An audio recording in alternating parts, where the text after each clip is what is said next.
when Merritt Lawson threw herself through the broken window of a burning restaurant to save a girl she had never met. She had no idea that girl was the younger sister of the most powerful man in Philadelphia. She had no idea that man would unleash his entire underground empire across the city for 2 straight days and nights, hunting for a homeless woman who vanished into the darkness without leaving a name. This is the story of one reckless moment that changed 3 lives forever. And it's about the kind of courage no one hires and no one pays for, and about 2 people who thought they had lost everything, but found each other at the exact moment they had nothing left to lose. Stay until the end, because this ending will stay with you long after the story is over. If this story touched your heart, hit that like button so more people get to hear it. Share this video with someone who needs to believe that second chances are real. Come out of more and subscribe to our channel so you never miss the next story, because every story here is told for those who need it most. That night, in a club hidden behind an alley on the west side of Philadelphia, Prescott Ashford sat at his usual table. The pale yellow light fell across his face, sharpening the cold lines of his features and the eyes that never gave away emotion. Across from him, a middle-aged man sat on the edge of his chair, both hands resting on his thighs, his voice trembling as he asked for more time to repay his debt. Prescott didn't look up. He was looking at his phone screen, where Eloise had just sent him a text. 3 words. I'm home. Safe. Prescott looked at the message for a few more seconds before putting the phone away, then lifted his eyes to the man across from him with a flat, unreadable stare. 2 weeks, he said, his voice so light it was as if they were discussing the weather. Don't make me remind you again. The man nodded again and again, then stood and backed toward the door. Prescott didn't watch him leave. He had already turned back to his phone, typing a reply to Eloise. Stay inside. On the way home, Prescott sat in the back seat of the black SUV and called Paxton. Is Eloise in her room? Yes. Paxton's voice came through the car speaker, low and steady. Rochelle said she's been in there since 7. Hasn't come out. Prescott didn't answer. He ended the call and looked out through the window. Philadelphia at night stretched beneath the streetlights, the high-rises glittering in the city center. But the farther south they drove, the thinner the light became, giving way to darkness and silent streets. Somewhere inside that darkness, less than a 15-minute drive from Prescott's mansion, Merritt Lawson was curled up behind the porch of an abandoned restaurant on Kensington Street. The February wind cut through the thin coat she had picked up at the shelter on Broad Street the week before. It wasn't warm enough, but it was better than nothing. Merritt had learned to think that way over the past 2 years, ever since the streets had become her home. She knew which shelter served dinner on Tuesdays and Thursdays, which church opened earliest to hand out morning porridge, which street corner was hidden enough to sleep in without being bothered. She knew to avoid the dark alleys behind the Amtrak station after 10 o'clock at night, and never to close her eyes if there were strange footsteps nearby. 2 years had taught her many things no school ever could. Tonight, the porch of the abandoned restaurant was the best place she had found. The awning blocked the wind from one side, and the brick wall behind her still held a little warmth from the afternoon sun. Merritt pulled her knees up to her chest, wrapped her arms tightly around them, and tried to hold in her body heat. Her breath rose in white mist through the cold air. She searched the pocket of her coat for the few coins left from that morning, when a passerby had tossed them into the paper cup she had set in front of her. Her fingers touched something else. A crumpled envelope, its edges frayed, one corner bent out of shape. She didn't need to look to know what it was. For 2 years, she had carried it with her, through every shelter, under every bridge, behind every abandoned porch. For 2 years, it had stayed in her coat pocket, not opened once. Merritt held the envelope in her hand for a few more seconds, her fingers brushing lightly over the paper, then tucked it back into the inside pocket of her coat. Not now. Not yet. She rested her head against the brick wall and closed her eyes. Sleep didn't come, but she kept her eyes shut anyway, because sometimes pretending to sleep was enough to make it through a night. The wind whistled through the broken window frame of the restaurant behind her, carrying the smell of rotten wood and old dust.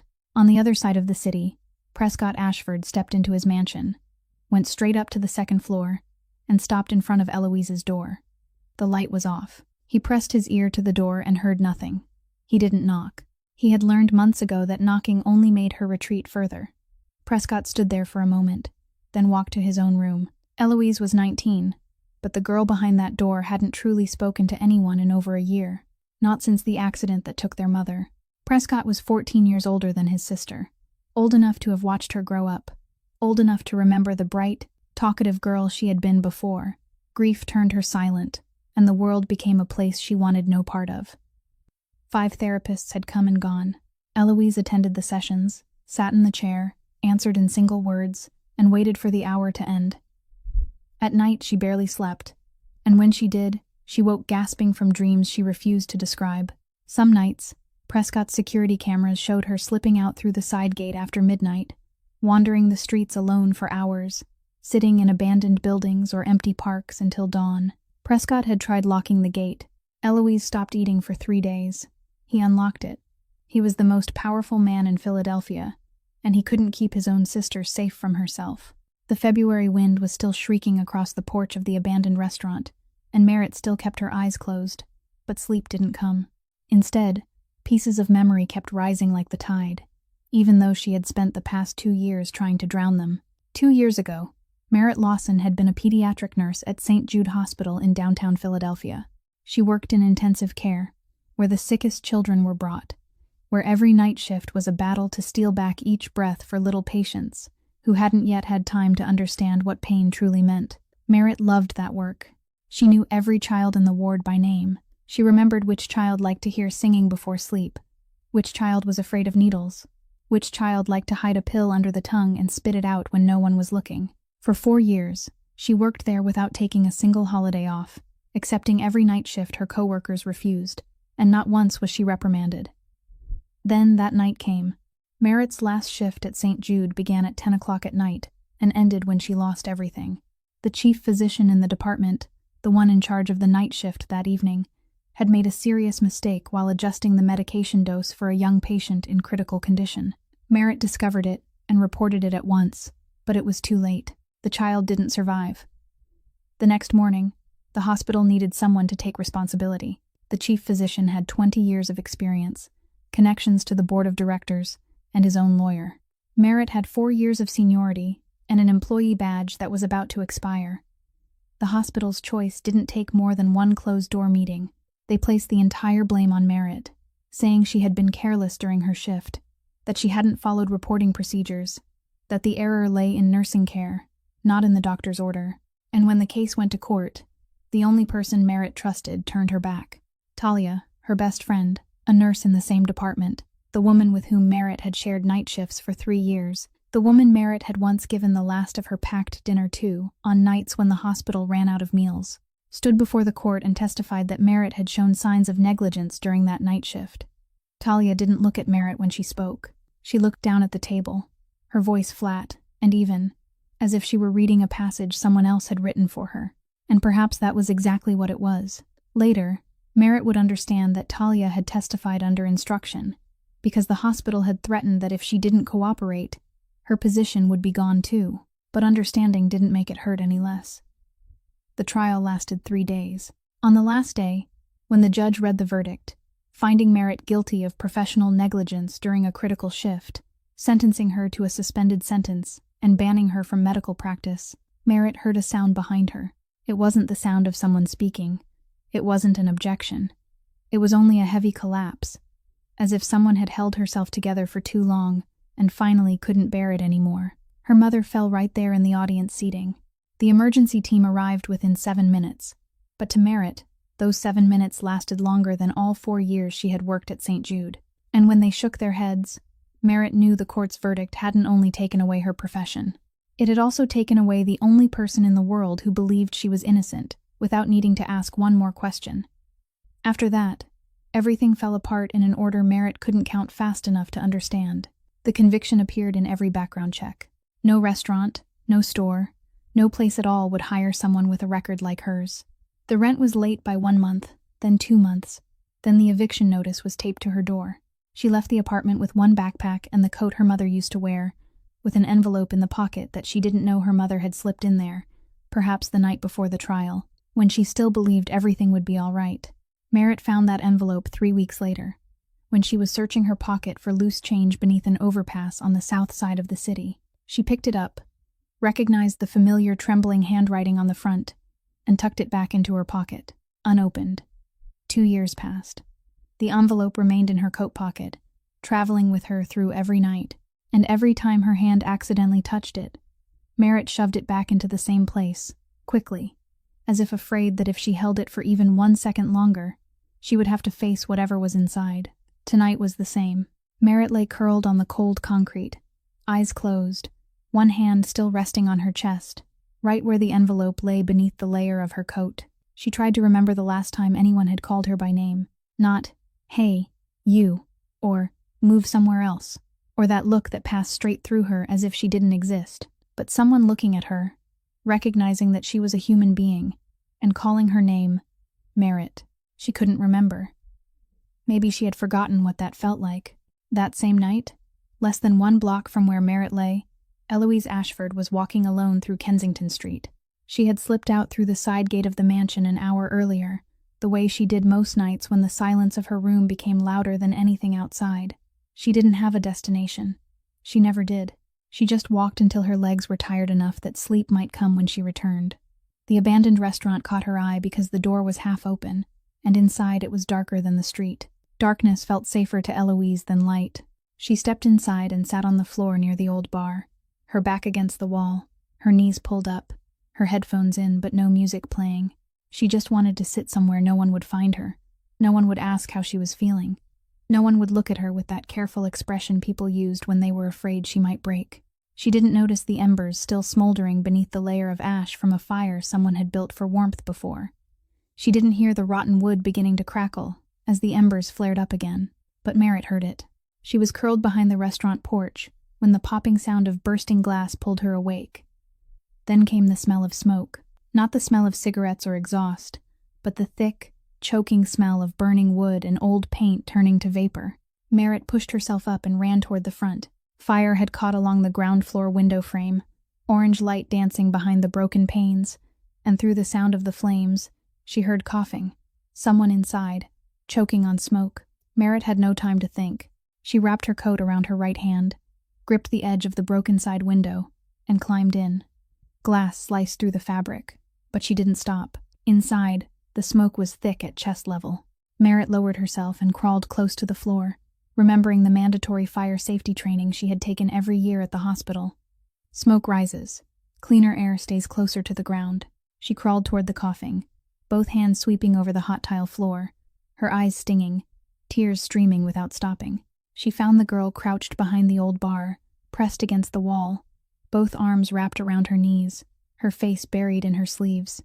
She wasn't screaming, wasn't calling for help. She was just sitting there, coughing, as if she had already decided that no one was coming. Merritt grabbed her arm. "Get down. Cover your mouth. We're getting out." She spoke fast and firmly, in the voice of a nurse used to giving orders in an emergency room.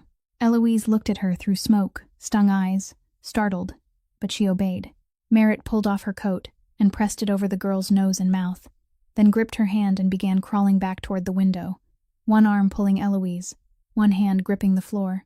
The fire had spread wider now, the heat striking her face as if she were standing before an oven thrown wide open. She could see the light from the front window, only a few more yards. Then came the crack. A wooden beam fell from the ceiling. Merritt didn't have time to dodge it. She twisted her body and pushed Eloise flat against the floor, shielding the girl with her own back. The beam slammed into her shoulder and back, its weight driving her down. Pain so sharp it cut her breath in half. But the girl beneath her was still breathing, still coughing, still alive. Merritt clenched her teeth, braced herself, shoved the beam aside, then dragged Eloise through the last stretch to the window. She pushed her out first, then pulled herself after. Cold air rushed into her lungs like a slap, and she coughed uncontrollably, but her hand still held the girl steady. Merritt guided Eloise to the sidewalk, sat her down, and her nurse's instinct immediately replaced everything else. She tilted the girl's head to one side to keep her airway open, placed 2 fingers on her wrist to check her pulse, then used her thumb to gently lift her eyelid and look at her pupils. Steady pulse, good pupil response. The girl was all right. Merritt wanted to say something, but her mouth would no longer open. Her vision darkened, her knees buckled, and she fell sideways onto the cold sidewalk. Prescott's phone rang at 11:40. Paxton's voice was tight. "Eloise isn't in the house.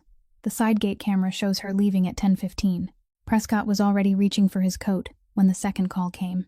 A report from one of his men stationed in Kensington A fire at an abandoned restaurant, a young woman matching Eloise's description, sitting on the sidewalk outside, and another woman lying unconscious beside her. Prescott ran. He arrived to find Eloise sitting on the curb, her face smeared with soot, shaking but breathing. He dropped to his knees in front of her and gripped her shoulders. "Are you hurt? Does anything hurt?" Eloise shook her head. Then she looked at the woman lying a few steps away and said the most words Prescott had heard from her in months. "She came in for me. She pulled me out, but she fell." Prescott looked over. A woman lay motionless on the sidewalk. Her clothes were wrinkled and worn, her hair tangled, her left hand marked with angry red burns, blood seeping from several cuts along her right arm. The ambulance arrived through the sound of sirens. Paramedics ran over, placed the woman on a stretcher, and began checking her. Merritt woke when the IV needle pierced the back of her hand. She heard someone say, "Take her to the hospital," and her whole body went rigid. Hospital meant paperwork. Paperwork meant her conviction showing up in the system. It meant police questions. It meant losing the last scrap of freedom she still had. Merritt pulled out the IV needle and rolled off the stretcher while the paramedic turned away to get the oxygen tank. She staggered to her feet, dizzy, her ribs aching, but her legs still moved. She slipped into the crowd of onlookers, then vanished into the dark alley behind the building. When Prescott got Eloise into the car and turned back to look for the woman who had saved his sister, the stretcher was empty. The paramedic shook his head. "She left on her own. We couldn't stop her in time." Prescott stood on the sidewalk, looking down at the place where she had just been lying. All that remained was a scorched piece of coat, a few dried drops of blood on the concrete, and not a single name. Eloise was checked by the paramedics right there at the scene. She had no injuries, only a little smoke inhalation and a terrible scare. Prescott drove his sister back to the mansion without saying a single word the entire way. He walked her inside, waited while Rochelle helped her wash up and change, then sat on the chair beside her bed until she lay down. Eloise lay on her side, facing the wall, the way she always slept, but tonight she didn't close her eyes. "Prescott," she said, her voice small and hoarse from the smoke. "Where is she?" "I don't know. Her hand was hurt. I saw it.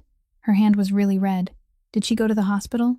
Prescott looked at his sister. For the past year, Eloise had barely spoken about anyone. She didn't attach herself to the therapists, didn't remember their names, didn't care who came or went. But tonight, she lay in bed asking again and again about a woman whose name she didn't even know. "I'll find her," Prescott said. Eloise was quiet for a while, then said, so softly Prescott almost didn't hear it, "She didn't have to come in, but she did." Prescott waited until Eloise's breathing settled into an even rhythm before leaving the room. He didn't go to his own bedroom. He went down to the basement. The operations room sat at the end of the basement hallway in the mansion, behind a steel door that only Prescott and Paxton had the code to open. Inside, 3 computer monitors were lined up on the desk beside 2 phones used only for business. Prescott sat down and called Paxton. "I need to find the woman from tonight. She left the scene around 11:30. On foot, injured, no vehicle. Use everything we have." Paxton didn't ask why. Within 2 hours, the file appeared on the screen. Merritt Lawson, 28 years old, former pediatric nurse at St. Jude Hospital in Philadelphia. 4 years of experience, work evaluations always marked excellent. Then the next line. Convicted of professional negligence during a critical shift. Suspended sentence. Permanently banned from medical practice. Prescott read that line twice. He leaned back in his chair, both hands folded in front of his chest, staring at the screen without blinking. Paxton stood beside him, waiting. "Still looking?" Paxton asked, his voice neutral, though the question carried far more weight than those 2 words. Prescott was silent for a moment. Then he said, slowly and clearly, "A woman with a conviction involving a child ran into a burning building to save a stranger. Either she's insane, or she's innocent. Either way, I need to find her. Keep looking." The first day passed with no result. Prescott's people spread across the neighborhoods on the south side of the city, but no one saw Merritt. She knew how to disappear, knew the hidden corners even Prescott's network couldn't reach. On the second night, Prescott drove out himself, alone, no bodyguards, no Paxton. He drove slowly through every dark street in Kensington, Frankfurt, and Fishtown, his eyes sweeping over every porch, every underpass, every shadowed corner behind abandoned buildings. When Paxton found out, he called immediately. You can't go wandering around those neighborhoods at night. You're the highest value target in this city. My sister is alive because of her," Prescott replied, his voice flat and steady. "I don't need anyone teaching me what matters." Paxton said nothing more. He ended the call and sent 2 more cars to follow Prescott without telling him. On the afternoon of the second day, Paxton called again. "Found her. Alley behind St. Patrick's Church, East Kensington." Prescott arrived within 15 minutes. The alley was narrow and dark, trash piled along both walls, the smell of damp rot mixed with old urine, and at the end of the alley, curled on a folded piece of cardboard, lay Merritt Lawson. She was lying on her side, both arms wrapped around herself, her face flushed with fever. The burn on her left arm had swollen, the skin around the wound discolored and leaking fluid. The cuts from the glass on her right arm had gone untreated, red edges spreading wider. She was shaking, but not from the cold. Her body was burning itself from the inside. Prescott looked at her, looked at the cardboard, looked at the torn shoes, looked at the swollen arm, looked at the gaunt, darkened face blazing with fever. He said nothing. He bent down, slid one arm beneath her back, the other beneath her knees, and lifted her into his arms. Merritt was lighter than he expected, so light he nearly lost his balance, because he had braced himself with too much strength. She was light, as if the past 2 years had allowed the city to eat her away from the inside, leaving only skin over bone and a heart still beating because it hadn't agreed to give up. Prescott laid her in the back seat of the car. Merritt opened her eyes faintly, her lips moving, but no sound came out. Paxton was already in the driver's seat, watching through the rearview mirror. "Hospital or home?" "Home," Prescott said. "Call Dr. Whitmore.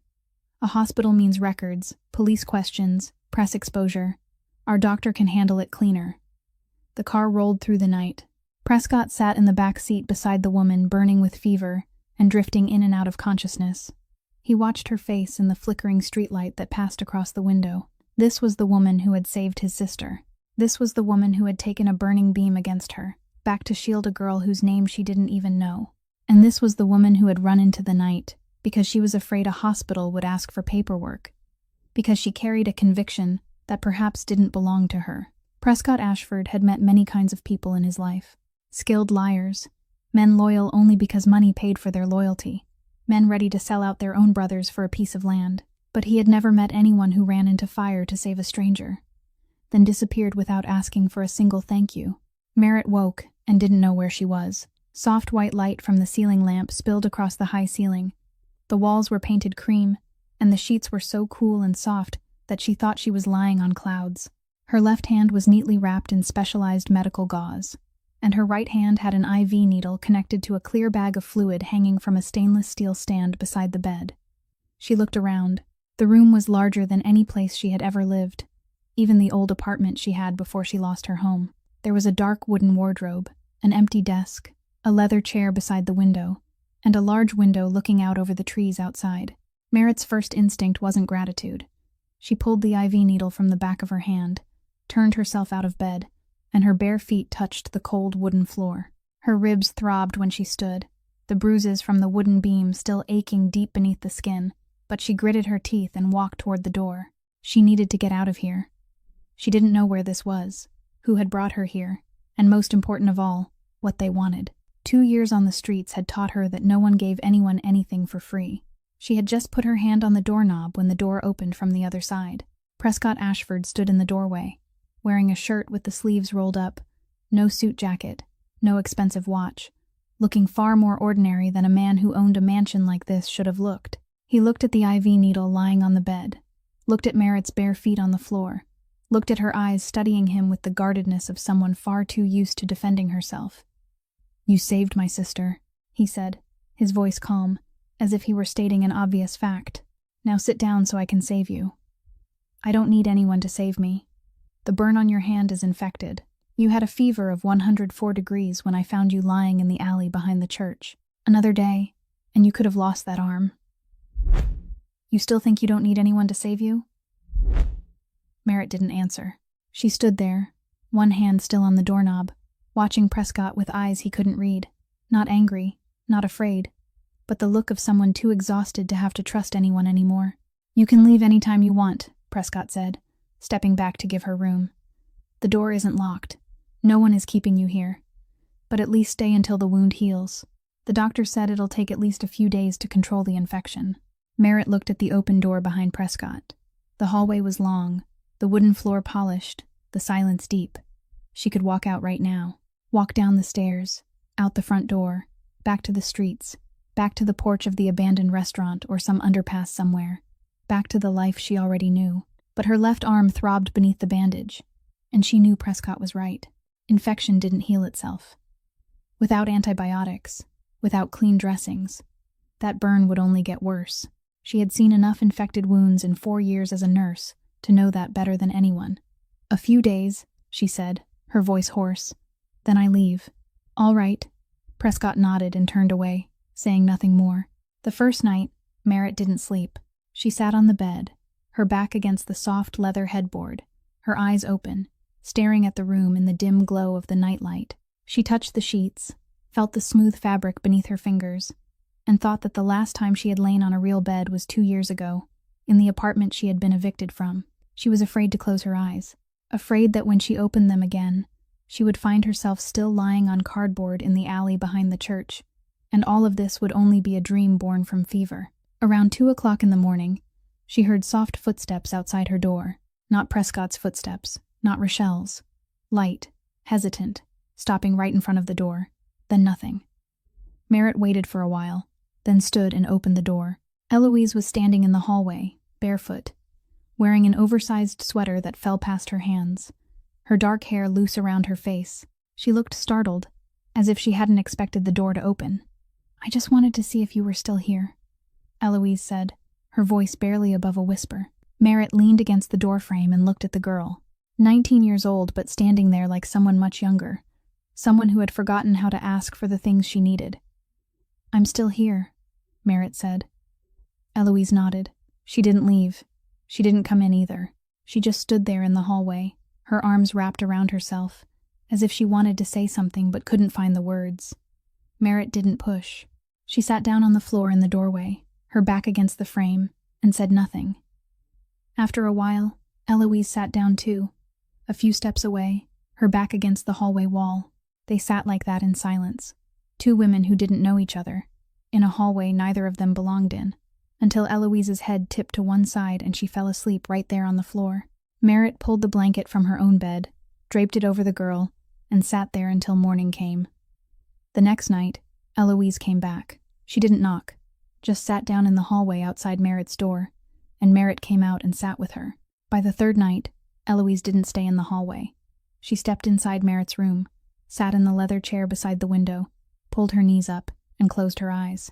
The next morning, Rochelle was making coffee in the kitchen when Prescott came downstairs. She looked at him with an expression Prescott had grown used to over the 6 years she had worked here, the look of someone who knew more than she said. "Your sister slept until morning," Rochelle said, placing a cup of coffee in front of Prescott. 3 nights in a row. Not one scream. Not one nightmare. She paused, wiping her hands on a towel. "I've been here 6 years, and I've never seen her seek anyone out like that. Not even me." Prescott didn't answer right away. He drank his coffee, looking through the kitchen window, where the morning sunlight was spreading across the line of trees in front of the mansion. 1 hour later, he knocked on Merritt's door. She was sitting on the bed, her hand neatly bandaged, her freshly washed hair still damp, wearing the clothes Rochelle had left ready on the chair. She looked nothing like the woman he had carried out of the alley 2 days earlier. Still thin, still shadowed beneath the eyes, but clean and alert, with sharp eyes looking straight at him, waiting. "For the past 3 nights, my sister has slept until morning," Prescott said, standing at the door, not stepping inside. "She hasn't been able to do that in over a year. 5 therapists came and went. Not one of them could keep her from waking up in the middle of the night." He stopped. "I don't know what to call what you've been able to do, but I need it. Eloise needs it. Can you stay?" Merritt was silent for a long while. She looked down at her hands, her left hand wrapped in white bandages, her right still marked by faint scars from the glass. These hands had once cared for hundreds of critically ill children, then been accused of a crime they hadn't committed. These hands had once searched through trash cans for food, had believed they would never be needed by anyone again.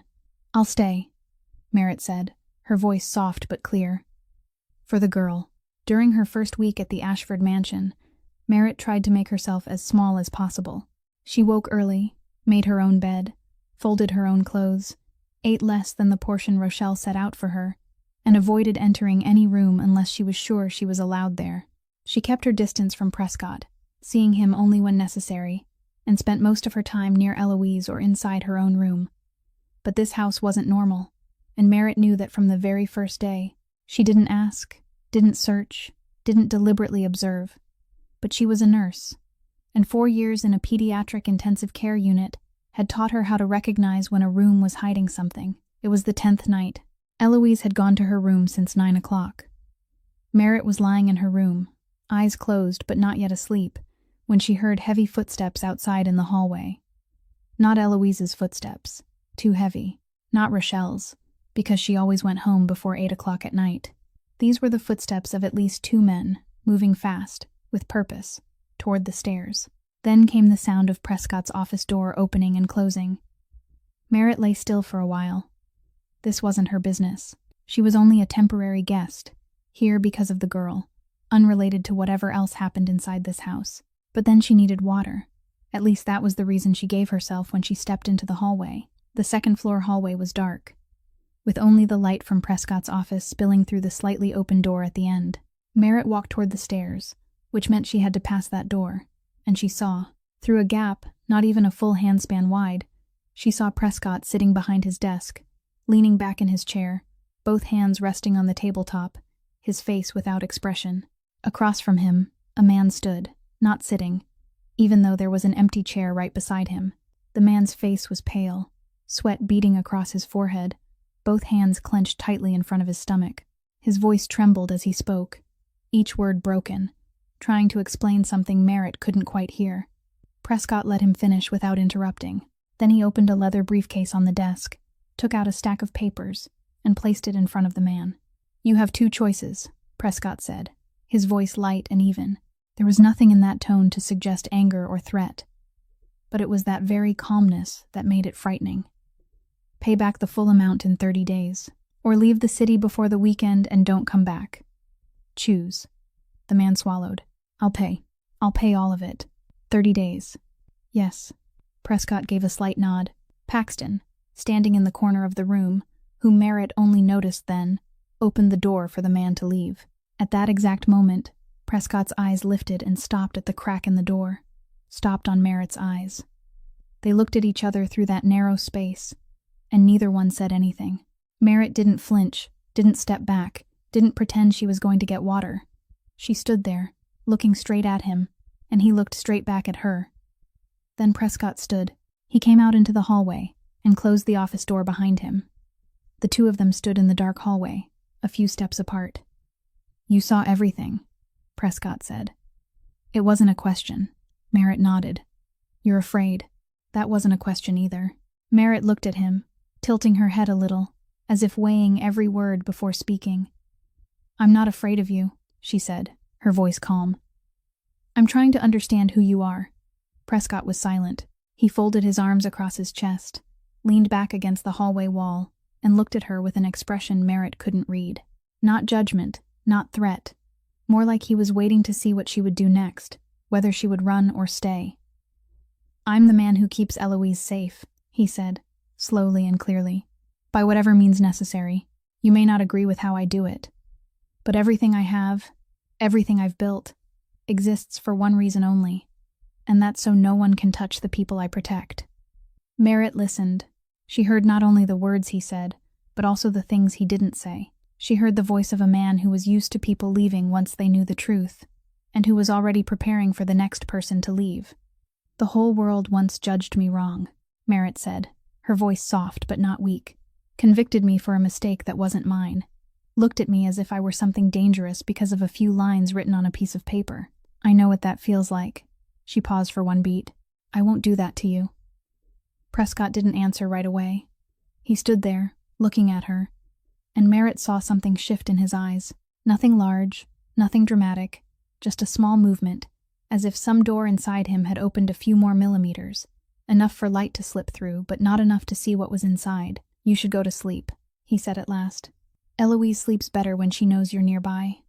Merritt nodded and turned back to her room. She never got the water. She lay in bed, eyes open, staring at the ceiling, thinking about the pale-faced man trembling in front of the desk, about Prescott's calm, emotionless voice as he offered two choices that were really only one, about the way he had looked at her through the crack in the door. She knew where she was now. She knew Prescott Ashford wasn't just a wealthy real estate businessman. She knew this house hid far more than what could be seen, and she knew that if she were smart, she should leave the next morning. But down the hall, Eloise was sleeping peacefully, and for the first time in over a year, the girl wasn't waking in the middle of the night, gasping from nightmares. Merritt wasn't going anywhere. She closed her eyes, and that night, for the first time since arriving at the Ashford mansion, she truly slept. In the days that followed, life inside the Ashford mansion began to find a new rhythm. Merritt didn't try to become anyone special to Eloise. She didn't offer advice, didn't make promises, didn't try to seem overly cheerful. She was simply there. There every morning when Eloise came downstairs. There every afternoon when Eloise sat in the living room reading or staring out the window. Whenever Eloise looked around the room, Merritt was always exactly where she expected her to be. And for a girl who had grown used to people disappearing, simply being present was the greatest thing anyone could do. Merritt didn't push Eloise to talk. She didn't ask about the accident, didn't ask about their mother, didn't ask why Eloise wandered the streets at night. She just sat nearby, reading a book or doing small tasks around the house, existing quietly in the same space. One afternoon in the second week, Eloise came into the kitchen while Merritt was making tea. She sat at the counter and watched Merritt's hands move, the way she measured the water, the way she placed the cup. Then she said, without looking up, "You don't ask me questions." "No," Merritt said. "Everyone asks me questions. The therapists, Rochelle, Prescott. Everyone wants to know how I feel, what I'm thinking, whether I'm getting better." Eloise's voice was flat, but beneath it Merritt heard exhaustion. "I don't need to know how you feel," Merritt said, pouring the tea. "I just need to know if you want sugar." Eloise looked up at her, and for the first time, the ghost of something that might have been a smile crossed her face. 1 spoon. From that day, tea became their thing. Every afternoon, without discussion, without scheduling, Merritt made 2 cups of tea, and Eloise appeared in the kitchen. Sometimes they talked. Mostly they didn't. Sometimes Eloise said a few words about a book she was reading, or about a song she had heard. Once she mentioned, so quietly Merritt almost missed it, that their mother used to make tea the same way, measuring the water carefully, waiting for it to cool just enough before pouring. Merritt heard it, noted it, and said nothing more than was needed. She didn't say, "I'm sorry about your mother," or, "That must be hard." She just nodded and placed the cup in front of Eloise. Some things didn't need long explanations, but the moment that changed everything didn't come from tea or silence. It came on a quiet afternoon, when Merritt was changing the sheets in Eloise's room. She didn't have to do it. Rochelle still did that. But Merritt was used to doing things with her hands, and she wanted to keep herself busy. She lifted the mattress to tuck in the fitted sheet and found something underneath. A notebook. Not a journal, not a diary. It was filled with the same sentence, written over and over again, page after page, in handwriting that started steady and grew more frantic as the pages went on. It should have been me in the car. Merritt sat down on the edge of the bed, holding the notebook, and it felt as if someone had struck her in the chest. She knew what this was. She knew because she had carried her own version of it for 2 years. A different sentence, a different guilt, but the same weight. She put the notebook back exactly where she had found it. She didn't tell Prescott. She didn't mention it to Rochelle. She waited for Eloise to come home, and when the girl sat in the kitchen for their afternoon tea, Merritt sat across from her, naturally, gently, just like every other afternoon. "Eloise," she said, her voice normal, "I changed your sheets this afternoon." Eloise's hand tightened around her cup. "When my mother died," Merritt said, not looking at Eloise, looking at her own tea, as if she were telling an ordinary story. "I spent a year believing it was my fault, that if I hadn't been convicted, she wouldn't have been in that courtroom. She wouldn't have collapsed. She would still be alive." She paused. "I wrote that thought down so many times it stopped looking like words and started looking like a wall I built around myself." Eloise didn't speak, but her breathing had changed, and Merritt could hear it across the table. "The thought isn't true," Merritt said. still not looking up. But it feels true. And that's why it's so hard to let go of it. Silence. Long, heavy silence. Then Eloise's voice came, barely above a whisper. Mom was driving to pick me up from a party. I called her. It was late. I could have taken a cab. But I called her because I always called her. Merritt looked up now. Eloise's eyes were red, but she wasn't crying. She was holding everything in. The way people do when they've been holding it for so long they've forgotten there's another option. You called your mother because you trusted her, Merritt said. That's not a crime. That's love. Eloise stared at her, and in her eyes, Merritt saw something both surprised and relieved.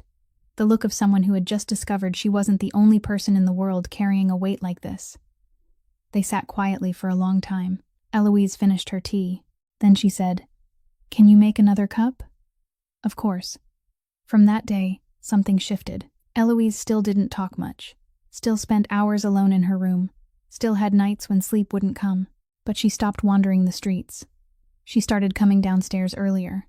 She started sitting closer to Merritt instead of on the opposite side of the room. And one evening, about a week later, Eloise left something on Merritt's bed.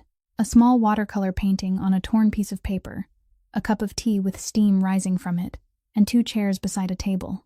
No people in the painting, just the chairs, as if to say, the people don't matter as much as the fact that someone is willing to sit down.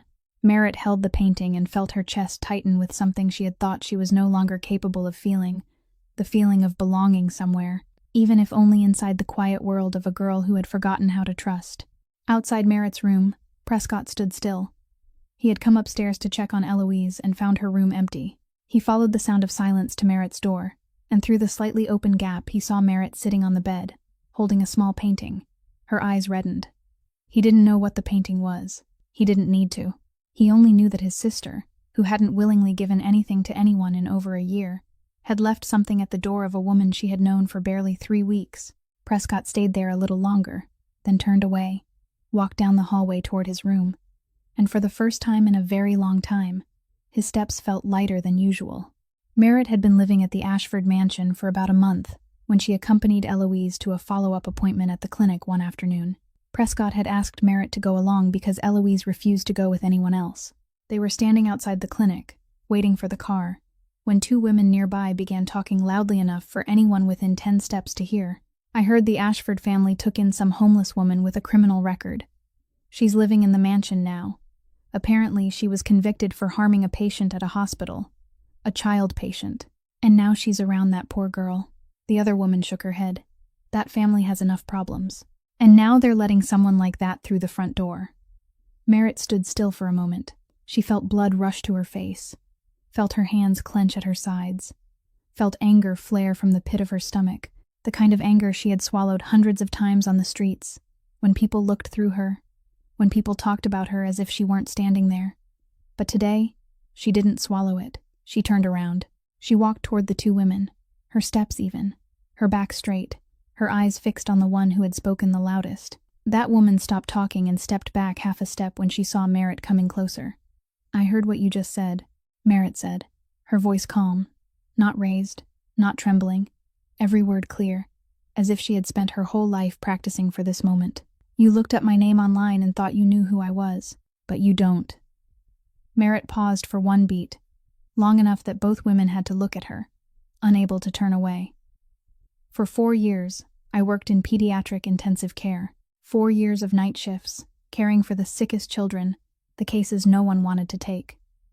I knew the name of every child in that ward. I knew which child was afraid of the dark, which child would only take medicine if someone told a story first. I knew which child liked to hold a hand while falling asleep, and which child needed music before settling down. Then one night, a mistake happened. It wasn't mine, but I was the one without money to hire a lawyer, without anyone standing behind me for protection, without connections to the board of directors. So I was the one who took the blame. You can read that online, but you can't read the truth, because no one bothered to post the truth." Merritt looked straight into the woman's eyes, and her voice didn't waver. "I once slept on the streets. Yes, but even in those days, I never stood on a sidewalk talking badly about a person I didn't even know." No one said anything. The 2 women stood there, their faces flushing red, their eyes dropping down or shifting away. The one who had spoken the loudest opened her mouth as if she wanted to say something, but no words came out. Merritt didn't wait for them to respond. She turned back to Eloise. The girl was standing by the car, watching Merritt with wide eyes. She hadn't moved, hadn't said a word, but on the drive home, Eloise sat closer to Merritt than usual, and halfway through the ride she said, quietly, "No one has ever done that for me before." "Done what?" "Stood up, in front of everyone, like that." Merritt looked at her. "Someone should have done it for me a long time ago. No one did, so now I do it myself." Eloise was quiet for a while. Then she said, "Can you teach me how?" "How to what?" "How to not be afraid of people like that." Merritt looked at the girl, at her dark eyes that held so much behind them, and she said, "You start by knowing that what they say about you doesn't change who you are." That night, after Eloise had gone to her room, Prescott knocked on Merritt's door. He came in and stood leaning against the door frame, his arms folded across his chest. "Paxton told me what happened at the clinic this afternoon," he said, his voice even. Merritt was sitting on the bed, an open book lying face down across her lap. "What happened?" "You know what happened." Silence settled for a moment. "Do you want me to handle it?" Prescott asked. And in that question Merritt heard more than 4 words. She heard the whole machine behind him, the network she had seen through the crack of his office door that night, the kind of power that could make anyone regret ever opening their mouth. "No," Merritt said, looking straight at him. "I already handled it myself." Prescott looked at her, and Merritt saw something change in his eyes, something different from the night she had watched him deal with the man in his office, different from the moment he had asked her to stay because of Eloise. Before, he had looked at her with gratitude. This time, he looked at her with respect. Those were 2 entirely different things, and both of them knew it. "All right," Prescott nodded, pushing away from the doorframe. "If you change your mind, you know where to find me." He turned to leave. Merritt watched him until his footsteps faded down the hallway. Then she looked down at her hands, at the fingers still marked with calluses from months of gripping cardboard, and folded them closed into fists. She had defended herself, without anyone standing behind her, without any machine, without the power of anyone else. Only the truth, and enough courage to speak it aloud in the middle of a sidewalk full of watching eyes. It happened on a weekend night, about 3 weeks after the incident at the clinic. Eloise had gone to bed early, tired after spending the afternoon helping Rochelle in the kitchen, the first time she had willingly done anything with another person besides Merritt. Rachel had gone home. The mansion was silent in its own way, a silence that was wide and thick, entirely different from the cramped quiet of the alleys Merritt had once known. Merritt went downstairs to the kitchen for water and saw a weak light spilling from Prescott's office. The door wasn't fully closed, only open by a narrow space. She didn't mean to look inside. The last time she had looked through that crack, she had seen something that made her ask herself what kind of man she was living under the same roof with. But tonight, what she saw through the gap was completely different. Prescott was sitting at the desk, but not in the familiar posture of a man working. He sat slightly bent forward, his left arm resting on the tabletop to hold an open notebook in place, his right hand holding a pencil, and he was drawing. Not signing a contract, not writing strategic notes. He was drawing a house. Merritt stood there longer than she intended, because the image in front of her didn't match anything she had come to know about Prescott Ashford. The most powerful crime boss in Philadelphia was sitting alone in a dark office, drawing a house with pencil on yellowed paper, and on that face that was always without expression, Merritt saw something she had never seen before. Tenderness, the kind of tenderness of a person touching something private and precious that he let no one know about. She knocked softly on the door. Prescott looked up, and his first reflex was to close the notebook. Fast, clean, as if she had just caught him doing something wrong. "Do you need something?" he asked, his voice back to normal, calm, controlled. "I came to get water," Merritt said. "I saw the light on." She looked at the closed notebook on the desk. "What were you drawing?" "Just nothing." Those 2 words ended the conversation more clearly than any door could have. Merritt nodded, didn't push, didn't ask anything more. She went to get water and returned to her room. But a few days later, when Merritt passed the office to get the book Rochelle had left on the shelf, she saw the notebook lying on the desk beside the window, open, as if Prescott had just set it down and forgotten to close it. She didn't mean to look, but her eyes passed over the page lying open, and she stopped.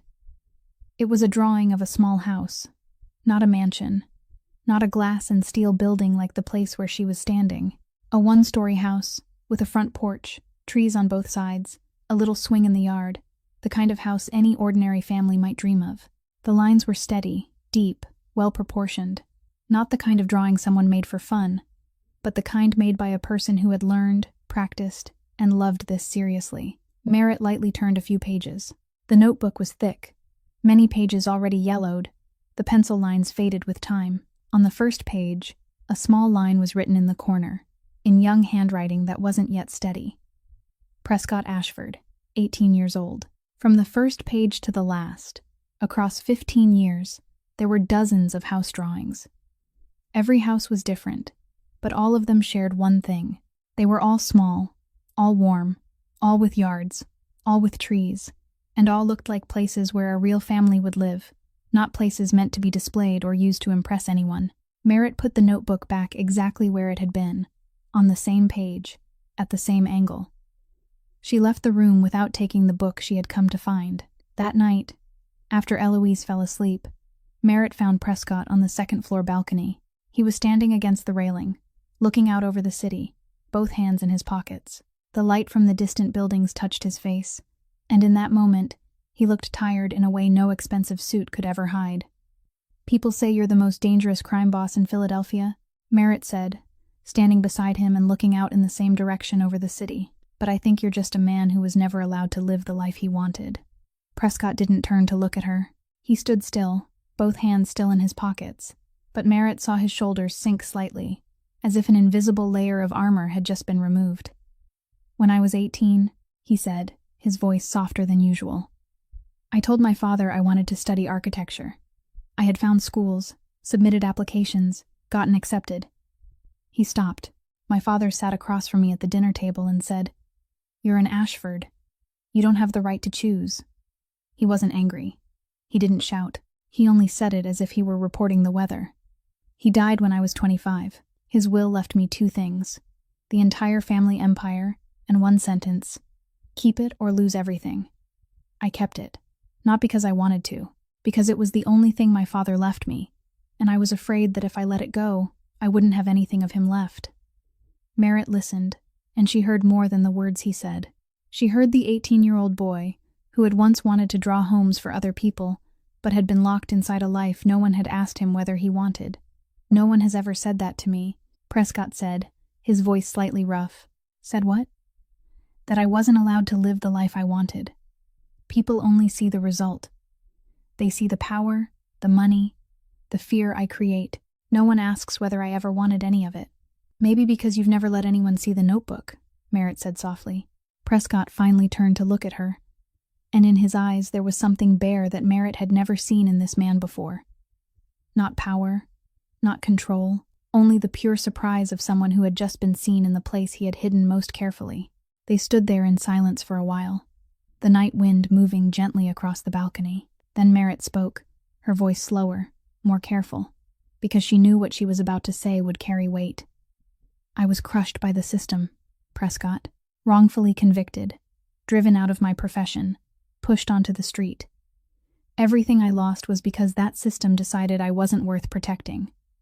She paused. "And you stand outside that system. You operate by your own laws.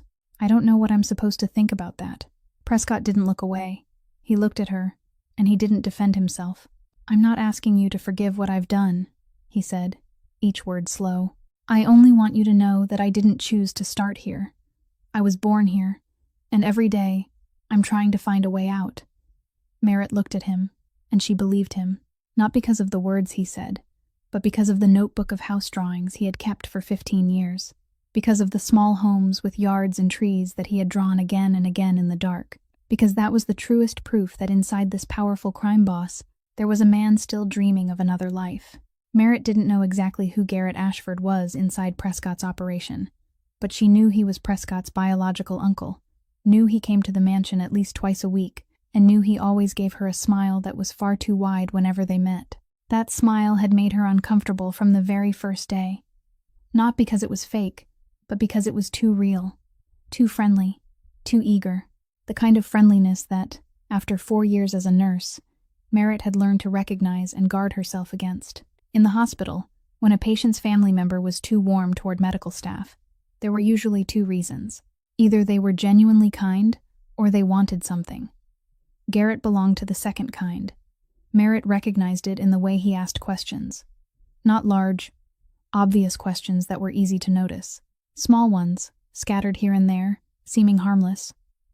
Where did you take Eloise today? Is Prescott traveling for business this week? What time does Eloise usually go to her appointments?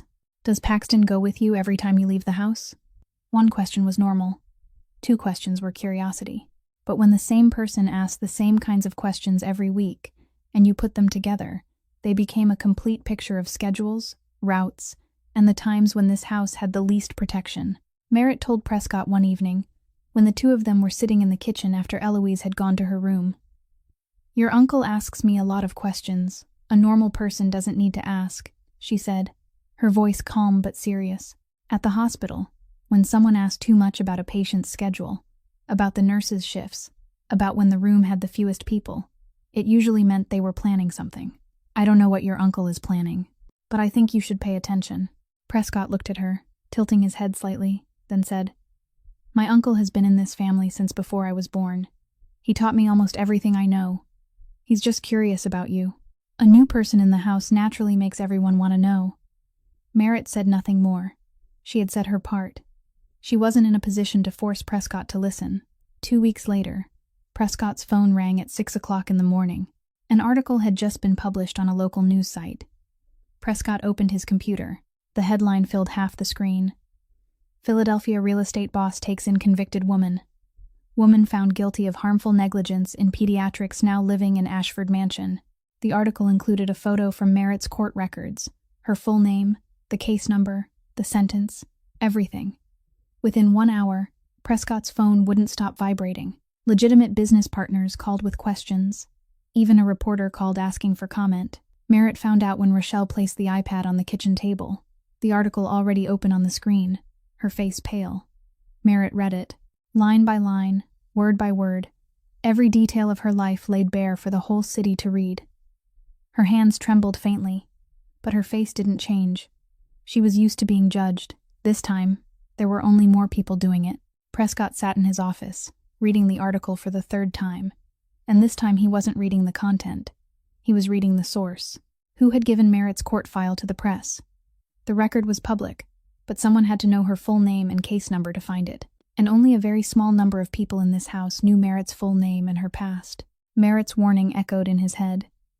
"Find out who contacted that paper," he told Paxton over the phone. Paxton took less than 1 day.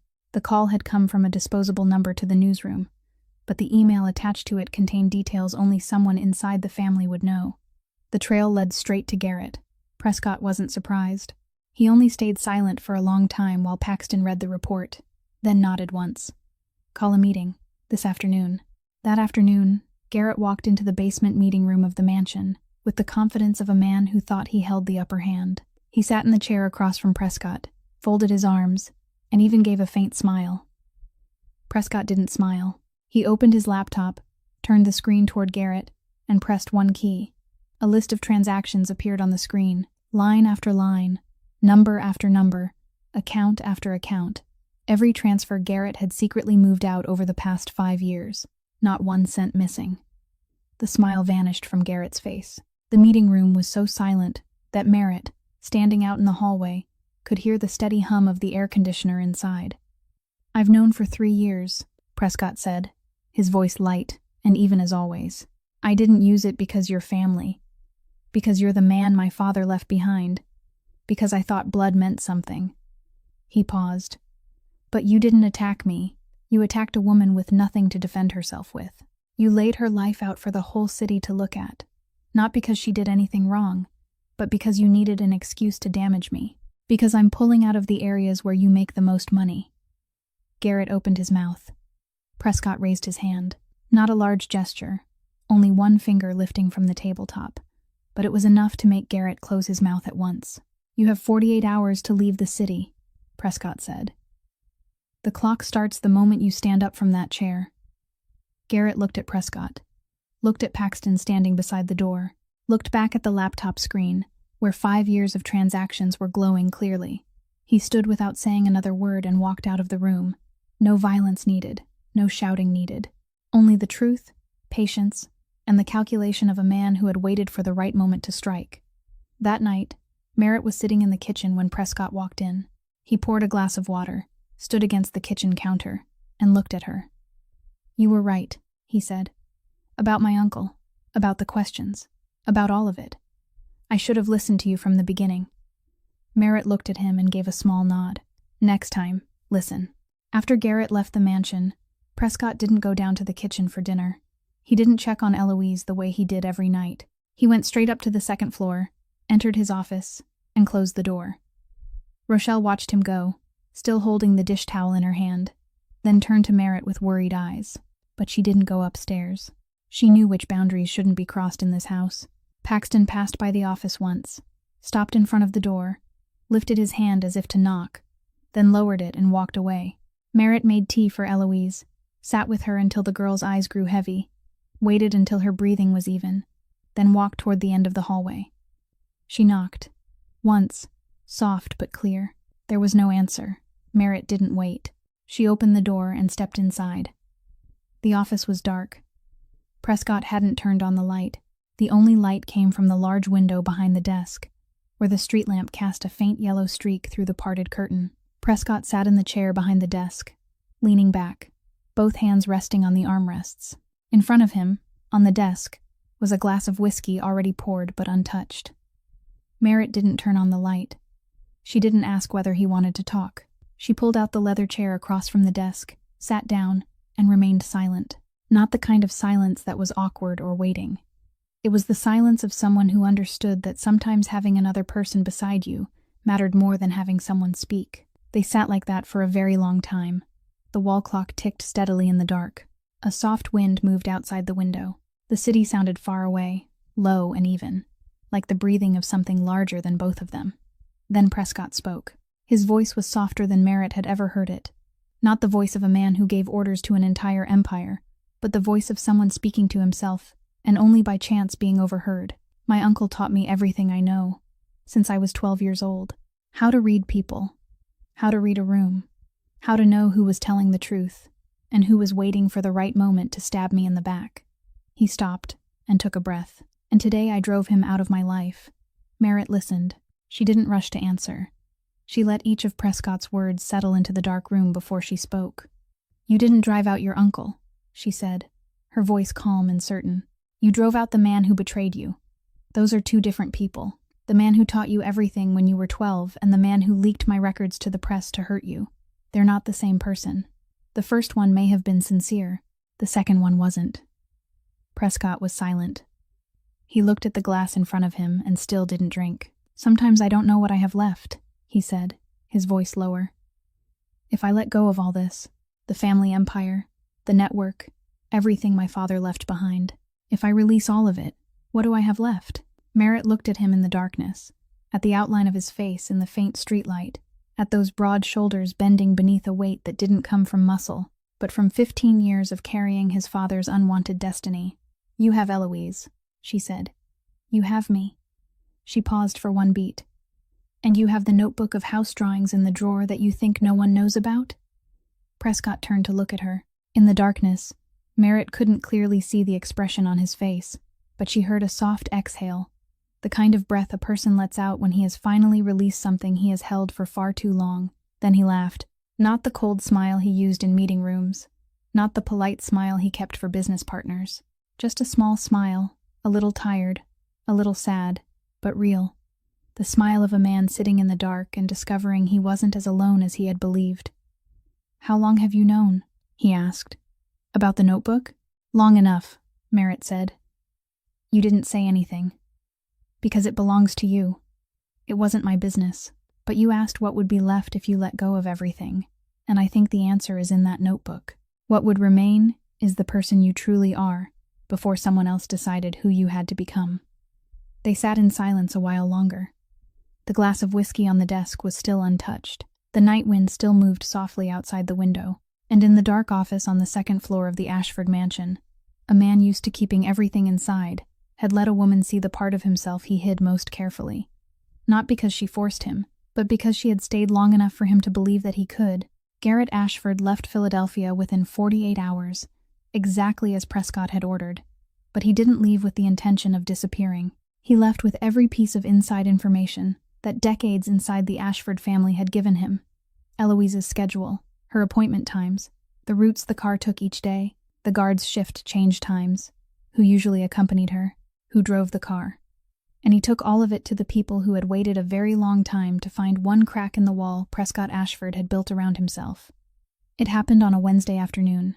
Merritt wasn't with Eloise that day because she was at the clinic for the final follow-up on her wound. Eloise had gone to her weekly session with the new therapist Prescott had arranged, a small office downtown. Paxton sent a familiar driver to take her. But when the driver arrived at the therapist's building, Eloise was no longer in the waiting room. The receptionist said a man had come in 20 minutes earlier, said the Ashford family had sent a different car because of a schedule change, and Eloise had gone with him without questioning it. The man knew her name, knew her brother's name, even knew the name of her therapist. A girl who barely talked to anyone had no reason to question someone who seemed to know everything about her. Prescott was in the basement office when his phone vibrated. Unknown number. He answered and heard a man's voice he didn't recognize, calm and slow, as if he were calling to discuss ordinary business. "Your sister is with us. I think you should talk."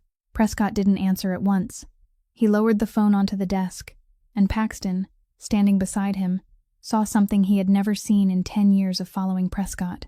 Prescott's hands closed into fists, tightening until the knuckles went white, veins rising along the backs of his hands. His face didn't change, still calm, still cold, but his eyes were different. Those eyes were burning. Prescott stood and began giving orders. Fast, urgent, without rhythm. Call everyone back. Block every exit from the city. Contact every connection. Right now. Immediately. Paxton took the orders, but he recognized that something was wrong. Prescott was reacting, not thinking. He was letting fear lead the way, and fear never led anywhere good. Just then, Merritt appeared in the doorway. She had just arrived home, and Rochelle had told her the news the moment she stepped through the door. Merritt looked at Prescott standing in the middle of the room, his eyes red, his hands clenched, his voice higher than usual. She looked at Paxton holding the phone with tension across his face. She looked at the whole room trembling beneath the fear of a man who had never feared anything until today. Prescott. Merritt's voice cut through the room. Not loud, not shouted, but sharp and clear. The voice of someone used to standing in an emergency room when everything was collapsing and everyone was yelling at one another. That voice said, "Stop. Listen to me. Do as I say." Prescott turned to look at her. "You're thinking with fear," Merritt said, stepping into the room, her eyes fixed on him. "Sit down. Breathe." The whole room went silent. Paxton lowered the phone. The two guards at the door stopped moving. Everyone looked at Merritt, a woman with no position in this operation, speaking to their boss in the voice of command. And Prescott sat down. "What do they want?" Merritt asked, her voice even, analytical. "They called you, which means they want something. If they wanted Eloise harmed, they wouldn't have called. They called because they want to negotiate. So negotiate. But under your rules, not theirs." Prescott looked at her, and in that moment, in the middle of the greatest fear of his life, he saw what Merritt truly was. Not only the woman who had saved his sister from the fire, not only the woman who helped Eloise sleep peacefully each night, but the person who could keep him standing when everything was falling apart. Prescott found his breath again. He picked up the phone and called the unknown number back. When he spoke, his voice had returned to the voice all of Philadelphia knew and feared. Low, even, without a ripple of emotion. "I don't negotiate. I inform. You have 2 hours to bring my sister back to the right place. If I don't see her after 2 hours, I'll come myself, and I won't bring negotiators." He ended the call. Then he looked at Paxton. "Find the location. Use everything we have." Paxton nodded and disappeared from the room with the phone pressed to his ear. Prescott stood, put on his coat, and headed for the door. Merritt was already waiting in the hallway. "I'm coming with you," she said. It wasn't a question. Prescott stopped. "No, it's dangerous. Eloise will be scared when she's brought out. She doesn't do well with chaos, with strangers, with loud voices. You need someone who can handle the situation inside. But when Eloise comes out, she needs someone she trusts. I'm going." Paxton, walking behind them, looked at Prescott. "She's right. Prescott looked at Merritt for a long moment, then nodded. You stay in the car. You don't step out until I say it's safe. All right. 2 black SUVs rolled away from the mansion in silence. No sirens, no lights, only 2 vehicles slipping into the Philadelphia night like 2 shadows. In the first car, Prescott sat beside Paxton, his face cold as stone, but the hand resting on his thigh was still clenched tight. In the second car, Merritt sat alone in the back seat, staring out through the window, and she thought of Eloise. She thought of the girl somewhere out there, maybe sitting in silence the way she always did when the world became too much, retreating into herself, going somewhere inside her own mind where no one could reach her. And somewhere in the city, in a room Eloise didn't recognize, the girl sat on a sofa, her feet tucked under her, a TV playing something she didn't watch. On the table sat a plate of sandwiches and a glass of water. Eloise didn't eat. She didn't speak to anyone. She just sat there, her arms wrapped around herself, her face blank, her eyes fixed on nothing. The men in the room thought she was calm. They didn't know that this was what shutting down looked like. Eloise had gone somewhere inside herself where they couldn't follow, and she was waiting. Because Prescott would come. Prescott always came. Paxton called back within 40 minutes. Found her. A rental house in Bensalem, northeast of the city. 2 guards, maybe 3. She's on the first floor. The 2 black SUVs turned onto the dark road leading out toward the suburbs, past neighborhoods where the lights grew farther apart, past empty lots and old warehouses, until Paxton signaled for the vehicles to stop 2 blocks from the house. Prescott looked through the car window. The house looked so ordinary it was suspicious. 1 story, peeling white paint, tall grass in the front yard, a light on in the living room. The unfamiliar car parked in the yard wasn't a luxury vehicle, wasn't armored, only an old sedan anyone could drive without drawing attention. I'll go in first, Paxton said, his voice professional, without emotion. The team follows. You wait until I call. No, Prescott said. I'm going in with you. Paxton looked at him. In 10 years of following Prescott, Paxton knew when he could object and when he couldn't. The look in Prescott's eyes right now said he couldn't. You stay behind me, Paxton said at last. Right behind me. And you listen to me. Prescott nodded. Paxton opened the car door and signaled to the team behind them. 4 men moved through the darkness, fast, silent, professional. Merritt sat in the second car, watching through the glass. She saw Paxton and the team approach the house from the back, saw their shadows disappear behind the fence. Then she saw nothing else. She sat in silence, both hands clenched on her lap, and counted every second. Inside the house, everything happened faster than Merritt imagined. Paxton and the team handled it all before Prescott even stepped through the back door. By the time he entered the living room, the 2 guards were already face down on the floor, their hands pinned behind their backs, while Paxton stood nearby with an expression that made the whole thing look as if it hadn't been worth breathing harder than usual. Prescott didn't look at them. He looked straight toward the end of the living room, where an open door led into a smaller room. He stepped through. Eloise was sitting on the sofa in the small room, her feet tucked under her, her arms wrapped around herself, her face blank. The TV was still on, the volume low. She hadn't moved from that position in hours. Eloise looked up when she heard footsteps. She saw her brother standing in the doorway, and her face didn't break apart or collapse. She only said, in a quiet, steady voice, I knew you'd come. Prescott crossed the room in 3 long steps. He sat down beside his sister, put both arms around her, and held her against his chest. He held her tight, and his hands were shaking. Prescott Ashford, the man all of Philadelphia knew for a cold calm that never wavered, was holding his sister on the sofa of a cheap rental house in the suburbs, and his hands were shaking so hard that the girl in his arms could feel it too. You're shaking, Eloise whispered. Yes, Prescott admitted, his voice thick. I'm shaking, because I was scared. You get scared too? The thing I'm most afraid of in this world is losing you. Paxton stood in the doorway and turned his face away. He said nothing, but his jaw tightened, and he blinked faster than usual. Prescott stood and walked Eloise out of the house, one arm around her shoulders. Outside in the yard, the night air was cold and clean. They walked toward the second SUV. Merritt opened the car door the moment she saw them. She stepped down, and Eloise saw her before Prescott could say anything. Eloise pulled away from her brother and walked straight to Merritt. She didn't run. didn't collapse. She just walked to her, stopped, and stood there, close enough that their shoulders almost touched. "You came too," Eloise said. "I came too," Merritt said, and then Eloise did something she hadn't done with anyone in over a year. She leaned her head against Merritt's shoulder, just for a moment, just long enough for Merritt to feel the weight of it. Merritt didn't move. She just stood there, letting the girl lean, letting her take whatever she needed. Prescott stood a few steps away, watching Merritt and his sister, and he didn't feel jealous. He only felt grateful. Grateful that his sister had someone she trusted enough to walk toward when she was afraid. He stepped closer, placed one hand on Merritt's back and the other on Eloise's shoulder, and the three of them stood beside the road in the night, under the pale yellow streetlight, in the middle of a quiet suburb where no one knew what had just happened inside that white-painted house.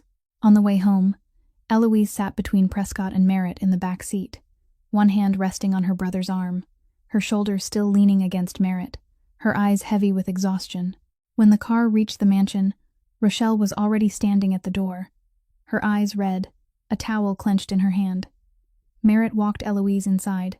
The girl sat down on the sofa, pulled a blanket over her legs, and within minutes she had fallen asleep, her face more peaceful than it had any right to be after what had happened. Merritt tucked the blanket around her. Prescott sat down on the floor beside the sofa, his back against the foot of it, watching his sleeping sister, and said nothing. The next night, Merritt couldn't sleep. Eloise was safe. The mansion had fallen quiet again, but inside Merritt, something refused to settle. She lay in bed for a while, staring at the ceiling, then got up and stepped out onto the second-floor balcony. The Philadelphia night was cold, but not biting the way those February nights had been when she was still sleeping on the streets. A soft wind carried the scent of green trees from the row of maples in front of the mansion, and the city lights in the distance blinked like a low layer of stars. Merritt leaned against the railing, both arms wrapped around herself, looking out without truly seeing anything. She heard footsteps behind her before Prescott appeared. He didn't ask why she wasn't asleep. He only stepped out onto the balcony, stood beside her, leaned against the railing, and stayed silent. They stood that way for a long while. The wind moved, the lights flickered, the city breathed far away. Then Merritt spoke, and her voice was softer than Prescott had ever heard it. Not the sharp, calm voice she had used when facing the women outside the clinic, not the steady voice she had used when keeping him clear-headed in the middle of panic. This was the voice of someone saying something she had hidden for a very long time, so long that it had become part of her. "My mother wrote me a letter before she died," Merritt said. "I've never read it." Prescott didn't turn to look at her. He stood still, his eyes on the city. But Merritt knew he was listening in the way she had learned to recognize in him, with no nod, no, yeah, only complete stillness. "She wrote it the night before the trial." Merritt continued, her voice slow, each word drawn from some very deep place. "She tucked it into the pocket of my coat. I didn't know. I didn't find it until I'd been on the streets for 3 weeks. I was searching my coat pocket for loose change under an overpass when I touched it." She stopped and took a breath. I recognized her handwriting right away, shaky, leaning to the right, the kind of writing she always had when her hand was tired. She must have written it very late. "And you didn't open it?" Prescott asked, his voice gentle. "I didn't dare." Merritt swallowed. Her hand tightened on the railing, and Prescott saw her knuckles go white in the dim light. "I was afraid she'd say she was disappointed, afraid she'd say she had believed me, but I still lost, still let everything fall apart, still let her." Merritt didn't finish the sentence. She took a long breath, then continued, her voice trembling slightly. "But I was even more afraid she'd say she loved me. Because back then, lying under that overpass, filthy, hungry, with nothing left, I couldn't bear the thought of someone loving me. Not because I didn't want it, because I hated myself so much that I thought anyone who loved me had to be mistaken." Silence. The wind moved across the balcony, a little colder now. "Do you still have it?" Prescott asked. Merritt didn't answer with words. She reached into the pocket of her coat, the coat Rochelle had bought for her, though Merritt still moved the envelope into each new pocket whenever she changed clothes, and pulled out a small envelope, crumpled, frayed at the edges. Bent at one corner, the paper was stained with water, maybe from rain, maybe from sweat, maybe from tears shed a very long time ago. For 2 years, that envelope had traveled with her, through every shelter, every overpass, Every abandoned porch, every rainy night and freezing night. It was the one thing she had never left behind, even when there were times she had nothing else. And in those 2 years, she had not opened it once. "Do you want to read it now?" Prescott asked.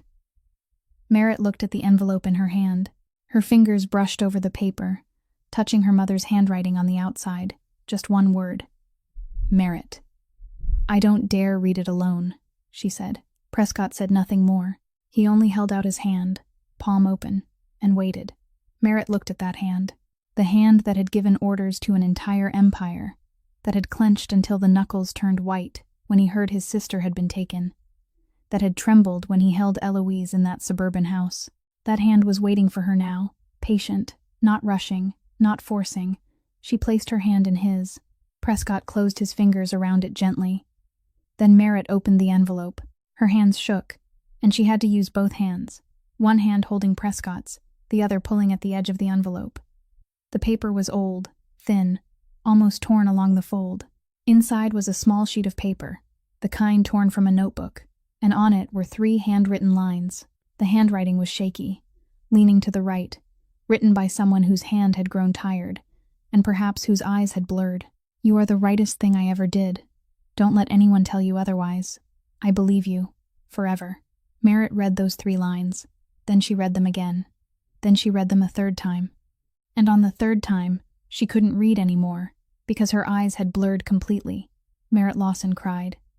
For the first time since the day her mother collapsed in the courtroom seats. For the first time after all those nights on the streets. All those meals from trash cans.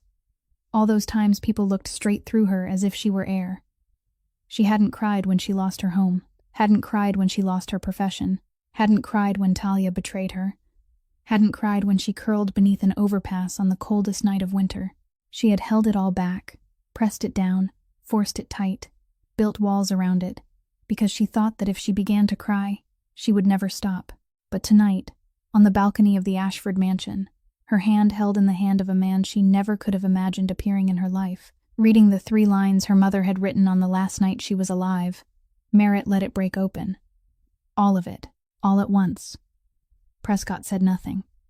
He didn't say, "You're okay," or "Things will get better," or any of the sentences people say when they don't know what else to say. He only sat there, holding her hand, letting her cry, and he stayed until she was done.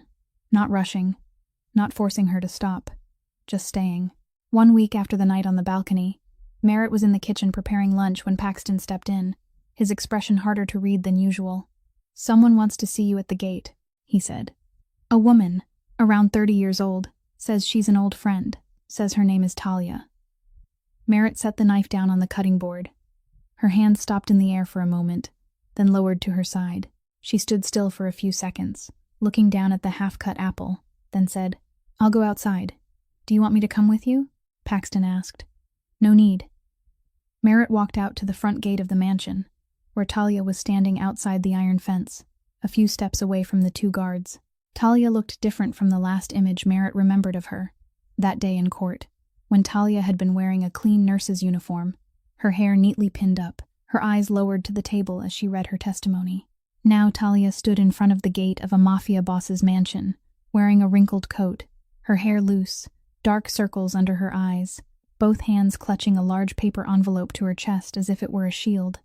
Merritt stopped 3 steps from the gate. She didn't open it, didn't invite her in. "Merritt," Talia said, her voice hoarse. "I've been looking for you everywhere. I saw your name in the paper, the article about the Ashford house, and I knew you were here. I need to talk to you." "Then talk." Merritt stood still, both arms folded across her chest, her face without expression. Her voice was calm, but Talia recognized at once that calmness wasn't a sign of forgiveness. "I'm sorry," Talia said, her eyes red. "I know sorry isn't enough. I know nothing I say now can change what you had to suffer. But I need you to know I didn't want to do it. In court, that testimony, I didn't want to. But you still did," Merritt said, her voice flat. Talia swallowed and nodded. "I still did, because I was afraid. The chief physician called me into the conference room 2 days before the trial. He said if I didn't testify exactly the way the hospital had prepared, I'd be the next one fired. He said I had a family to take care of, loans to pay, and he asked whether I really wanted to risk everything for a case whose outcome had already been decided. Talia stopped and drew in a trembling breath. I was scared, and I chose to protect myself instead of protecting you. That's the truth. Merritt listened. She didn't interrupt, didn't react. She only stood there and listened, and every word Talia spoke fell into the silence between them like stones dropping into a deep well. But I didn't come here only to apologize, Talia said, and she lifted the paper envelope. I brought this for you. Merritt looked at the envelope but didn't reach for it. Inside are the hospital's internal emails, Talia explained, her voice speeding up, as if she were afraid Merritt would turn away before she could finish. Emails between the chief physician and the board, from before the trial. They discussed who they were going to choose to take responsibility. There's an email he sent me, telling me exactly what I had to testify to, with the threat attached if I didn't cooperate. All of it has timestamps, sender names, content. How long have you had these? Merritt asked, her voice still steady. Talia looked down. 2 years. Silence. The wind moved through the iron fence, stirring Merritt's hair lightly. 2 years, Merritt repeated, and for the first time, something cracked in her voice. Not a break, only a small fracture, enough for Talia to see what was hidden behind that calm wall. I slept on the streets for 2 years. And you kept this in a drawer, Talia cried. Not loudly, not dramatically, only tears slipping down her cheeks in silence, the kind of crying that belonged to someone who knew she didn't deserve forgiveness but hoped anyway. Merritt watched Talia cry. Then she reached through the bars of the fence and took the envelope. She didn't say thank you, didn't say I forgive you, didn't say anything at all. She only held the envelope, turned around, and walked back toward the mansion without looking back. Talia stood outside the gate, watching until Merritt disappeared behind the door, then wiped her eyes and walked away, and Merritt didn't know where she went, nor did she want to know. That night, Merritt placed the envelope on the table in front of Prescott. He opened it and read every email, his eyes moving quickly over the lines Merritt had read again and again all afternoon. When he finished, he set the papers down and looked at her. I'll call the best lawyer in Philadelphia tomorrow morning, he said. This person has won cases much bigger than this. With this evidence, you'll be cleared. I need to do this myself, Merritt said. Prescott looked at her, tilting his head slightly. If I win this case with your money, with your lawyer, with your power, then I still haven't stood on my own, Merritt said, her voice certain. I need to win with the truth, with my own voice, not because someone stronger is standing behind me. Prescott was silent for a moment. He understood. Not because he agreed, but because he recognized that this wasn't stubbornness or pride. This was dignity, the very thing Merritt had been stripped of, and now she was taking it back, in her own way. At least let me pay the court fees, he said. Court fees are fine, Merritt nodded. But I stand in court myself. I tell my own story myself. No one speaks for me anymore. The appeal hearing took place on a Tuesday morning, 2 months after the day Talia stood outside the gate of the Ashford mansion, with the paper envelope in her arms. 2 months for the lawyer to verify the validity of the evidence, for the court to arrange the hearing schedule, for Merritt to prepare for the moment she had waited for through 2 years, but had never dared to believe would come. Courtroom number 7, inside the Philadelphia courthouse, wasn't large, but the ceiling was high, and natural light poured through 2 east-facing glass windows. Merritt walked in wearing the clothes Rochelle had helped her choose. Simple, neat. Not meant to impress anyone, but meant to make sure no one looked at what she was wearing, instead of listening to what she had to say. The lawyer sat beside her, a middle-aged man with silver hair whom Prescott had introduced. But Merritt had been the one to interview and choose him. She didn't choose the best lawyer. She chose the one willing to listen to her and let her tell the story the way she wanted to tell it. Across the courtroom, the chief physician sat in the witness section beside the hospital's lawyer. He looked older than he did in Merritt's memory, his hair grayer, his shoulders narrower, but he still wore an expensive suit and still carried the calm expression of a man used to being protected by the system. Merritt didn't look at him. When the judge called Merritt Lawson to testify, she stood, walked to the witness stand, placed her hand on the Bible, took the oath, then sat down, and she began to tell. She didn't cry. She didn't raise her voice. She didn't make it dramatic. She told it in the voice she had used for 4 years when reporting a patient's condition to the attending physician. Calm, clear, every detail in its proper place, nothing excessive, nothing missing. She told them about 4 years of working in pediatric intensive care.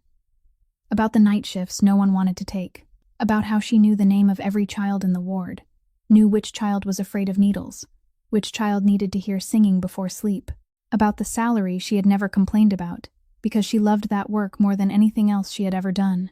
Then she told them about that night, about the error in the doctor's order that she had discovered and reported, but too late, about the closed-door meeting the next morning, where the hospital board decided who would be made responsible, about the fact that she had no lawyer, no connections, no one standing on her side, about the courtroom testimony of her best friend, the person she had once given the last of her dinner to on night shifts, who had stood up and said things that weren't true because she had been pressured. She told each event in its proper chronological order, leaving nothing out, adding nothing, decorating nothing. And when she finished, the courtroom was so silent that the clerk's fingers could be heard tapping on the keyboard. After that, Merritt's lawyer stood and presented the evidence. One by one, the hospital's internal emails were shown on the screen. An email from the chief physician to the board, discussing how to direct responsibility toward the nursing staff. An email he had sent to Talia, instructing her on exactly what to testify, with the final line attached. If you don't cooperate, your position will also be reconsidered. Every email, every timestamp, every sender name and recipient name, the hospital's lawyer objected, but the evidence was too clear. The chief physician sat in the witness section, his face growing paler with every email that appeared on the screen. The judge took a 20-minute recess to review the materials, then returned. When she read the ruling, her voice was even and formal according to procedure, but each word fell into the courtroom like a heavy stone. The old verdict was overturned. Merritt Lawson was declared innocent of every accusation related to professional negligence. Her medical license was restored. Her criminal record was expunged. Merritt sat at the witness stand and listened to the ruling. She didn't jump up, didn't embrace her lawyer, didn't turn to look at the chief physician with triumph in her eyes. She only sat there, back straight, both hands resting on her lap, and listened. She listened to every word, letting each one settle into her, into the deepest place where she had carried that wound for 2 years. Then she turned to look toward the back of the courtroom. Prescott sat in the last row, wearing a black shirt, no suit jacket, his eyes fixed on her. And beside him, Eloise sat in the chair, her hands folded in her lap, looking at Merritt. Eloise didn't hold up a sign or a drawing. She only looked at Merritt, and for the first time since they had met, Eloise smiled. Not a ghost of a smile, not the faint shadow of one. A real smile, full and warm, the kind that reached her eyes, the kind that said everything words couldn't. Merritt's eyes filled with tears, not the kind of crying from the night on the balcony, not the kind that broke open, just quiet tears, relieved tears, the kind that come when someone has finally set down something far too heavy after carrying it for far too long. Outside the courthouse, the Philadelphia noon sun shone directly down on the stone steps. Merritt stood on the steps, face lifted, eyes closed, letting the sunlight touch her skin. Prescott stepped out and stood beside her, with Eloise on his other side. "I have my name back," Merritt said, her eyes still closed, her voice light, as if she were speaking more to herself than to Prescott. "Merritt Lawson, nurse, not a criminal." Prescott looked at her standing in the sun, her face peaceful for the first time since he had met her, and he said, "You were never a criminal. Now the whole world knows it." 3 months after the trial, Merritt Lawson put on a white coat again. Not at St. Jude Hospital. Not at any major hospital in the city. She wore it in a small clinic on Kensington Street, less than 2 blocks from the porch of the abandoned restaurant where she had once slept. A free clinic, for people with no insurance, no address, no one asking after them. The people this city looked straight through every day as if they didn't exist. Merritt knew they existed. She knew because she had once been one of them. On the first day she opened the clinic door. A middle-aged man stepped inside, shy and hesitant, his eyes lowered, one hand gripping the edge of his torn coat. He didn't dare sit down in the chair until Merritt said, "Sit down. This place is yours." Prescott didn't only pay the cost of opening the clinic. He founded a free legal fund in Merritt's mother's name, for people wrongfully convicted who had no money to hire lawyers. The fund wasn't large, wasn't famous, and had no press conference or grand launch event. There was only a small office, 2 lawyers working full-time, and a wooden sign carved with Merritt's mother's name hanging at the door. When Merritt saw the sign for the first time, She stood in front of the office door for a very long time, her hand touching her mother's name on the wood, and she didn't cry. She only nodded, softly, as if telling her mother, "I understand now. I'll carry it forward." Prescott was changing too. Not quickly, not easily, but every day he took one more step out of the world his father had left behind. He transferred parts of the underground work to Paxton to manage, and slowly narrowed them down, while expanding the legitimate real estate side. Some nights he came home late, his face tense, and Merritt knew those were the nights when leaving wasn't going smoothly. But he didn't stop. Every morning he still got up, still had breakfast with Eloise and Merritt, and every night he still sat on the balcony looking out over the city. But his eyes no longer looked like the eyes of a man guarding territory.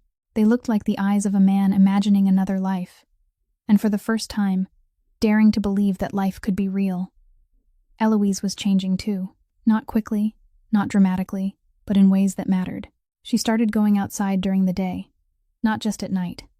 She enrolled in an online art course, something she had wanted to do before the accident but never had the courage to start. She still had quiet days, still had nights when sleep was hard, but the notebook under the mattress had fewer pages filled now, and one afternoon Merritt found a new page in it, different from the rest, with only one line written in steady handwriting. "It wasn't my fault." Merritt put the notebook back and said nothing. Some victories don't need an audience. One afternoon, Eloise came downstairs and found Merritt in the kitchen. She was holding a small canvas, the kind from her art supplies. "I painted something," Eloise said. "Can I show you?" "Of course." Eloise turned the canvas around. It was a watercolor painting, more skilled than the first one she had left on Merritt's bed, more detailed, more deliberate. 2 cups of tea on a table, steam rising. 2 chairs, one on each side, and this time, in the chairs, 2 figures. Not detailed, not realistic, just shapes, one leaning forward, one leaning back, but clearly 2 people sitting together. At the bottom, in small, careful letters, Eloise had written, "The one who stayed." Merritt looked at the painting, looked at the 2 figures, looked at the tea, the chairs, the words at the bottom, and she felt her chest warm in a way no coat ever could. The one who stayed. Not a nurse, not a maid, not someone who had been hired or rescued. The one who stayed. The person who had sat on the hallway floor at 2 in the morning and said nothing. Because sometimes saying nothing was everything. That night, after Eloise went to her room, Prescott found Merritt in the living room. He was holding the old notebook, the notebook of house drawings Merritt had first seen in the dark office, the notebook he had kept since he was 18 years old, filled with dozens of drawings of small houses for a life he had never had. "I want you to keep this," Prescott said, handing the notebook to her. Merritt took it, feeling the old leather cover soft beneath her fingers. She opened it, turning through the familiar pages, the small houses with yards and trees that he had drawn for 15 years. Then she reached the final page, and her hand stopped. The last page wasn't an old drawing. The pencil lines were new, sharp, untouched by time. A small 1-story house, a wide front porch, green trees on both sides, a swing in the yard, and in front of the door, 3 people stood beside one another. The tallest one, a woman standing beside him, and a younger woman on the other side. 3 figures, 3 people. "I've never drawn for anyone before," Prescott said, his voice soft. Merritt looked at the drawing. Her fingers moved over the pencil lines, touching the 3 figures, touching the roof Prescott had drawn, with hands that trembled, because this was the first time he had drawn for real people, and not for a dream. Her other hand rose to her chest, touching the envelope in her pocket, the crumpled envelope she still carried every day, with her mother's 3 shaky lines inside. 2 things, one from the past, one from the future. One said, "Your mother believes you." One said, "Someone wants to build a home for you." And Merritt held both close to her. The story of Merritt Lawson and Prescott Ashford wasn't a fairy tale. There was no magic, no one waving a wand and turning her life perfect. There was only a woman pushed outside by the world who refused to stop being herself, and a man who had never been allowed to live the life he wanted, but finally dared to choose again. No one has the right to define you by the worst moment of your life. Human dignity doesn't depend on a bank balance or the words written in a file. Sometimes the very people who have been abandoned are the ones who teach us what it truly means to love. And staying when you could leave, staying when everything outside says it isn't worth it, That is the bravest thing a human being can do. If this story touched you, please hit the like button so more people can hear it. Share this video with someone you think needs to believe that life still has second chances. And subscribe to our channel so you don't miss the next stories, because every story here is told for the people who need it most. How did this story make you feel? Please leave a comment below. We always listen to every line of your comments. I wish everyone watching this video good health, a joyful life, and peace every day. Thank you for staying until the end. Goodbye, and see you again in the next video.